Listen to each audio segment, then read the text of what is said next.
Estamos de volta, Família Projeto de Deus, e o nosso tema de hoje é o casamento como meio de santificação. E a gente está aqui com o Ítalo Fazanella e com o Padre Marcos, nesse bate-papo gostoso, né? Então, a gente terminou o bloco anterior com uma pergunta do WhatsApp, da Cristina. A gente vai repetir a pergunta para o Padre Marcos. Gostaria que o senhor falasse sobre, apesar dos pesares, a vida de família para o casal que busca a santidade no meio do mundo é uma vida muito comum e normal, mas excepcionalmente feliz. É uma antecipação do céu. A Cristina e o Toninho têm 11 filhos. Bom, Dona Cristina, fico contente com a tua pergunta, né? Então, a vida de santificação no lar, né, marido e mulher, é comum. É comum por quê? Porque os dois participam das mesmas alegrias, a alegria de um filho, né? A alegria dos filhos. Os filhos dão muita alegria. E também dificuldades. Acho que até o Bill Gates tem dificuldades, né? Todo mundo tem dificuldades na vida. Econômicas, de doença, né? Pequenas injustiças. Bom, então, o que faz, como fazer essa santificação, né? Primeiro, aceitar como vindas de Deus, tanto as coisas boas como as coisas menos boas. Aliás, tudo é bom, né? Uma dor, Tudo um sofrimento, bem, né? Tudo, né? Quer dizer, não pode esquecer que Deus continua sendo um pai, né? E é pai até sei lá, da pessoa mais perdida e vai atrás dela porque quer que ela se aproxime dele, muito mais de um casal que luta, que reza juntos, né? Que frequentam os sacramentos, muito mais de um casal. Então não vai faltar dores, sofrimentos, né? Às vezes pequenas discordâncias entre marido e mulher, porque não são iguais, né? Cada um tem o seu temperamento, o seu modo de pensar. Já homem e mulher é diferente, né? Mulher pensa de um jeito, homem pensa de outro. Então há coisas muito boas na mulher e há coisas que não são muito boas, né? Sim. Certo? Que precisam ser melhoradas. A mulher, às vezes, ela diz assim, está nervosa, o que for, você sempre deixa o sapato assim. Não é sempre. Uma vez, outra, duas, três, e o marido, ou você nunca faz tal coisa, né? Tá. E o homem? O homem, me perdoe, eu sou homem também, né? Quer dizer, o homem não vê os detalhes, né? Posso contar outro caso aqui? Atendi a uma moça muito boa, né? Que estava com dificuldades normais, né? O marido estava brigando e tal. E aí eu disse para ela assim, fala o seguinte, olha, fica bem bonita, prepara um jantar bem legal, né? Quando ele chegar do trabalho. Ela se entusiasmou, né? Se arrumou, ficou bonita, preparou um jantarzinho bacana. Aí chegou o marido, entrou e falou, oi, ia passando direto. Ela falou, ei, você não viu nada, não percebe nada? Ele fez assim, tá queimando alguma coisa? Ai, meu Deus! Não, eu preparei isso daqui para você e tal.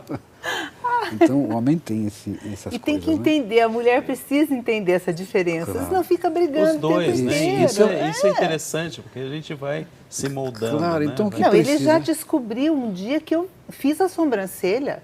Padre! É uma maravilha isso. Então, essa atenção... Né? A mulher corta o cabelo, chega, e aí, tá alguma coisa diferente? Não repara, né? Então, e pra gente é importante, é um carinho, né? Claro. Então, saber conhecer-se um pouquinho, né? E superar essas pequenas coisas, né? Eu costumo dizer, não briguem nunca. Nunca. Quando são noivos, não Sim, briguem nunca. porque acostuma, né, padre? Não briguem com ninguém. Nem Tá na rua, certo. nem no trânsito. Não briga. Nosso Senhor não falou para brigar, né? Isso. Falou para... Então Buscar os seus o que direitos, precisa né? fazer? O que precisa fazer? Precisa esperar. Eu às vezes digo assim, olha, eu contei na última pregação aí, um casal que, recém-casado, eu não sei se é verdade essa história, mas enfim, recém-casados queriam se separar. Então foram até o juiz, e o juiz falou, por que vocês querem se separar? Então o homem era muito assim, metódico, ordenado, e a mulher era temperamental. Então ele pegava o tubo da pasta de dente e apertava, né, de baixo para cima, certinho. Chegava ela, era temperamental, e pá, apertava em qualquer lugar. Então, e queriam se separar. Eu conheço uma mulher assim, né? Eu conheço um homem assim. Aí o juiz, como era um juiz muito bom, falou, um tubo de pasta de dente para cada um aperta como quiser e acabou. Resolveu. Mas sabe o que acontece? A maior parte das dificuldades se reduzem a isso, coisas ridículas, né? Então é preciso aprender a escutar e aprender a falar, né? Aprender a escutar. Ou melhor, começamos a aprender a falar, né? Sei lá, por exemplo, o marido chega em casa, uma bagunça tremenda, né, tal, a mulher tem as crianças. Então ele chega e fala, mais uma vez essa bagunça, o que você fez o dia inteiro? Então, se a mulher tem um temperamento mais recolhido, se chateia, se aborrece, não fala nada, se não, briga. Tá. Não é assim que se faz. Na frente dos filhos ainda, não pior é assim que se faz. Então tem que saber falar. Como é que se sabe falar? Chega lá como se não acontecesse nada, né? Passa por cima, caramba, né? Então, mais importante que a ordem da casa é o amor que os dois têm um pelo outro. Já vai aprendendo a ter ordem. Espera, né? E não corrigir as coisas por uma única vez, né? A gente tem que dar liberdade de errar os outros, né? Deixa a mulher errar, deixa o marido errar, não tem problema. Quando é uma coisa constante, aí sim, aí espera um momento, chama ela, fala, meu bem, comece sempre positivamente, né? Tá? Olha, deixa eu falar uma coisa, eu estou muito feliz com você. Tá? Você tem essa qualidade, porque tem, né? E essa, você tem paciência comigo, você dá de 10-0 em mim. Bom, vamos lá, 10-3, vai. 10-3. E depois disso, dizer assim, olha, mas tem uma coisa que eu preciso te ajudar. Em vez de falar, mas você é desordenada, porque aí estraga tudo, né? E não é o jeito de falar. Pega na ferida, tem que falar com caridade, com amor, né? Mas tem uma coisa que você tem dificuldade. Você me deixa ajudar, né? Sabe o que é? Veja, com frequência as coisas estão fora do lugar e tal, né? Você me deixa te ajudar? Quer dizer, ouvir uma correção assim é delicioso, né? Sim. Tá? Porque está no mesmo time, né, padre? Os dois estão um ajudando juntos, o outro, né? O Ítalo, eu não sei como que São Luís e Santa Zélia apertavam o tubo de pasta de dente e tal, mas com certeza eles tinham diferenças, né? Ou era um casal fora da terra, como é que era esse casal? Eles deveriam ter dificuldades também. Com certeza tinham. Havia sim, é interessante a gente fazer um pouco essa memória deles. Havia entre os dois um desejo comum de santidade, desde a juventude, né? Eles são do século XIX, né? Havia esse desejo de serem santos, e no século XIX e séculos anteriores, quem queria ser santo se tornava sacerdote, religioso, religiosa. Eu costumo brincar assim, o resto ficava condenado ao matrimônio, né? não era bem isso que diziam, parece que era isso, mas enfim, é porque era a mentalidade da época. Quem queria ser santo, eles tinham esse desejo, então, se queremos ser santos, vamos ser religiosos, né? Mas um dia eles se encontraram lá em Alençon, numa ponte, eles não se conheciam e no coração de Zélia uma voz disse, foi ele que eu preparei para você.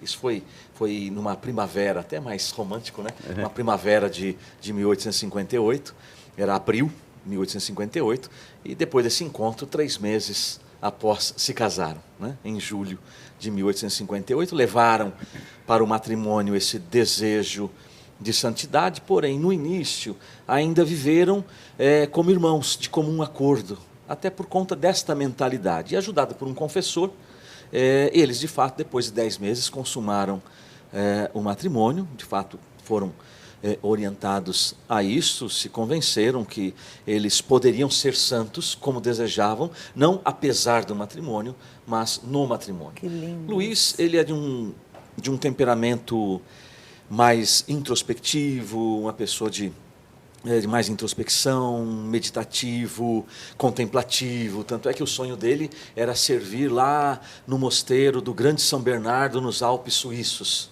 ele tentou ingresso lá, enfim.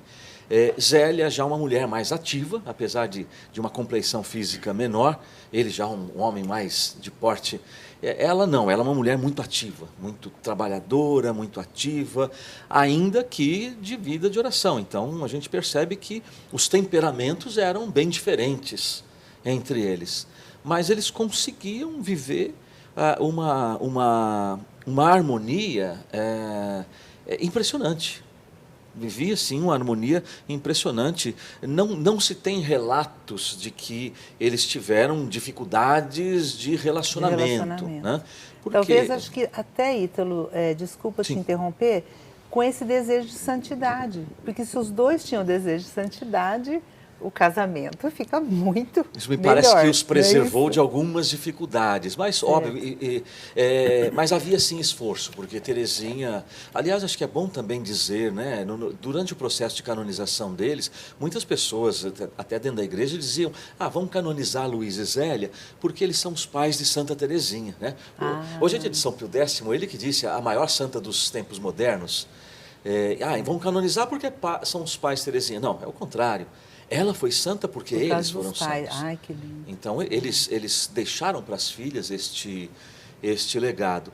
E eu penso que esse desejo de santidade, com certeza, então eles foram preservados de problemas. Não, eles se esforçaram, porque eu lembro que Teresinha, nos seus escritos, ela diz assim que, mesmo com esse temperamento mais pacato de Luís, ele também tinha muita firmeza, era muito enérgico. E Teresinha chega a relatar, eu percebo o quanto que o meu pai se esforçou para controlar o seu temperamento, né, para segurar, às vezes, algum desequilíbrio. Então, houve um esforço muito grande. Né? A gente chama na vida espiritual de ascese, né? Sim. Então, eles viveram desta forma, né? É óbvio que levando e compreendendo no matrimônio que eles poderiam ser santos, não apesar do matrimônio, mas no matrimônio, abertos à vida. Então, a partir daí, então, eles se abriram à vida. Zélia, numa das cartas, chega a escrever assim, já temos 5 filhos e pensamos em ter outros 4 ou 5. Porque à medida e a partir do momento em que começamos a ter os filhos, nós percebemos que a nossa vida passou a ter mais sentido, e a nossa vida era toda para eles. A nossa felicidade era se doar aos filhos. Então isso é bonito. Nossa, isso lindo. É bonito. Completo viver, o casal, né? No relacionamento deles. Muito bonito. Nós estamos com uma pergunta no WhatsApp e eu gostaria de ler para vocês. Boa noite. Não quero me identificar. Gostaria de saber como proceder quando só a esposa tem a espiritualidade, participa das missas, serve até o ministério da Eucaristia, enfim, tem uma vida religiosa, mas o marido não tem espiritualidade. O que ela deve fazer? Padre Marcos, eu acho que o senhor teria toda a condição de responder para essa esposa de uma forma de santidade, né? Bom, então o que eu digo a você é o seguinte, né? Queira mais o teu marido. Tá? Seja mais carinhosa, mais afetuosa. Não se preocupe com a espiritualidade dele. Por quê? Porque o amor acaba por convencer, né? Porque às vezes tem que ir à missa, tem que ir à missa, tem que ir à missa, não funciona isso. Então o que vai convencer? Se a gente diz o amor transforma, né? Propriamente o amor que transforma é o amor de Deus, né? O amor de Deus, com a graça, transforma a gente em filho de Deus. O amor humano não é diretamente transformante, mas é capaz de mudar os corações, né? Então, se você é carinhosa com seu marido, afetuosa, procura ter detalhes, né? Todos os dias. Fazer a comidinha que ele gosta. Tá. Vou contar outra história, pode ser? Pode, é ótimo. Então é o seguinte, veja, me dá um pouco de vergonha porque é um parente meu, né? Tá. Já faleceu, um tio meu, né? O irmão mais novo da minha mãe. Bem, quer dizer, a família da minha mãe com o meu pai não praticavam nada porque não aprenderam nada, né? Tá? De igreja? De igreja, né? Nada. Católicos e tal, mas não praticavam nada. Esse meu tio faleceu em 2016, né? Ele morreu de diabetes, né? Tinha diabetes há muito tempo e tal. E sempre teve fama na família de ser muito carinhoso com a esposa dele, com a minha tia, né? Então, por exemplo, mandava flores, sem mais, sem menos, né? Saíam para o centro da cidade, então a minha tia via lá na vitrine um vestidinho bacana e dizia, olha, João, que bacana. Ele dizia, e quanto custa? Ih, Laurinda, é muito caro, né? Ela ficava meio assim, chateada, depois mandava entregar. Ah, que belezinha. Fazia surpresa. Continuamente fazia essas coisas, né? Bem, um ano antes dele falecer, eu estive com eles, né? Era meu último tio, minha última tia viva e tal, eu estive com eles, liguei. E ela, vem aqui, vem comer com a gente. Então, era um sábado, estava o meu tio, minha tia, um dos filhos dela com a esposa. E eu perguntei ao meu tio, né? Falei, tio João, como é que está a diabetes? E ela tinha 83 anos, morreu com 84, minha tia 76. E ela respondeu por ele. Falou, Marquinhos, me chama Marquinhos, né? Coitado, o João agora está com a perna inflamada por causa da diabetes e precisa passar, o médico mandou passar pomada muitas vezes durante o dia, mas o João não consegue. Então eu passo pomada, né, para ele. Aí eu fiz um comentário idiota, né? Certo? Por ser padre, não quer dizer que não faz comentário idiota. Eu falei assim, puxa tia, que trabalhão, né? Ela começou a chorar e falou, não, Marquinhos, o João fez sempre tudo por mim. Ah, que lindo. Um ano depois ele falecia e na hora do enterro ela estava sentadinha e falou, tia, só vai me perdoar, mas eu vou contar isso daqui. Ah, que beleza. Então, né? Testemunho. Então né? é isso, quer dizer, o carinho, é isso, o carinho precisa ser carinhosa um dia, quando você tem vontade, quando não tem vontade, né? Quer dizer, quantas coisas a gente faz sem vontade? Um monte de coisas. Então, muito mais pelo outro cônjuge. Então, faça isso, quer dizer, seja carinhosa, afetuosa, terna, né? Porque depois o que vai acontecer? Ele vai pensar assim, poxa, eu tenho uma mulher tão boa, né? Por que eu não acompanho ela? Que custa fazer sacrifício se ela faz tanto sacrifício por mim? É verdade. E a gente tem mais uma participação no WhatsApp também. Essa vez é um testemunho que a gente está recebendo aqui. Sou Lucimara Pereira Silva, moro na cidade de Manuel Vitorino, na Bahia. Sou casada há 30 anos, eu e meu esposo somos muito felizes. Vivemos essa doação um com o outro. O matrimônio é um sacramento de união conjugal, a qual devemos viver em função do outro, homem e mulher. É uma aliança eterna. Ainda em meio a tantas dificuldades, é possível viver essa santificação no casamento. Tenho 4 filhos, somos uma família muito unida. Muito obrigado, Lucimara, pela sua participação. A gente está vendo a foto aí da família, toda unida. Obrigado por vocês, pelo testemunho de vocês. Que Deus os abençoe. É isso, né, Ítalo? Você também está casado há 30 anos, né? Concorda anos. com a Lucimar? Concordo, sim, com certeza. Ela disse em meio às dificuldades, mas é possível ser feliz, nós somos felizes. Nós somos, porque também eu acho que é importante acho que entender o que é felicidade. Hoje, na sociedade, hoje no mundo, me parece que confundiram felicidade com prazer, né? E aí abomina-se toda a dor, como o padre já dizia no primeiro bloco, né? Também, se Deus permite isso, é algo bom, é algo para o crescimento, Deus é Pai. Então, acho que nós precisamos também compreender o que é a felicidade. João Paulo II, que é o Papa da Família, até por desejo dele, ele desejou ser recordado como Papa da Família, São João Paulo II, ele desde da juventude nos seus escritos, e para a gente poder entender os escritos de João Paulo II, é sempre importante entender que amor é doação, é um binômio, amor-doação. A gente não entende João Paulo II se não entender amor como doação. E a felicidade vem no casal justamente daí, a doação, o doar-se para fazer o outro feliz. Muitas vezes até o esquecimento, o esvaziamento, porque quando a pessoa se casa para ser feliz, aí ela já começou pelo caminho errado. Né? Errado. Então, quando ela se casa para fazer o outro, a outra feliz, aí ela começa pelo caminho certo. Eu acho que esse testemunho de felicidade do casal é que acaba contagiando os filhos. E como nos ensina São Francisco, né, é dando que se recebe, não é recebendo que se recebe. Né? Então, primeiro a gente se doa. E como é difícil a gente se doar.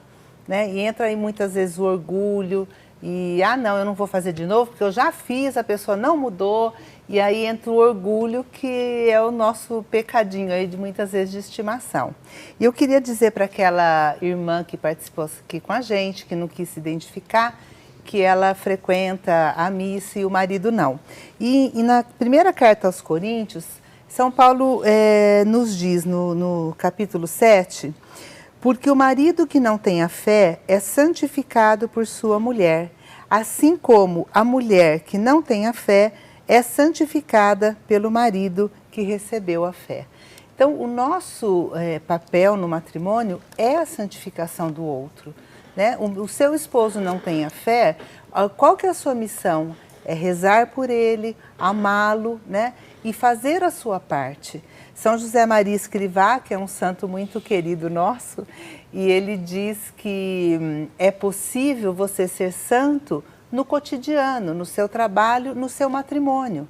Isso daí, talvez, na época da Santa Zélia e São Luís, as pessoas não entendiam direito, né? O que seria essa santidade. E hoje, no matrimônio, o casal pode ser santo, né? Aquele que não tem a fé é santificado pelo outro que tem a fé. É isso. A gente precisa dar uma paradinha e aproveita esse momento agora do intervalo para mandar sua pergunta para cá, continua mandando a sua participação. A gente agradece todas as pessoas que estão participando conosco, que Deus os abençoe. Daqui a pouco a gente volta. Até já.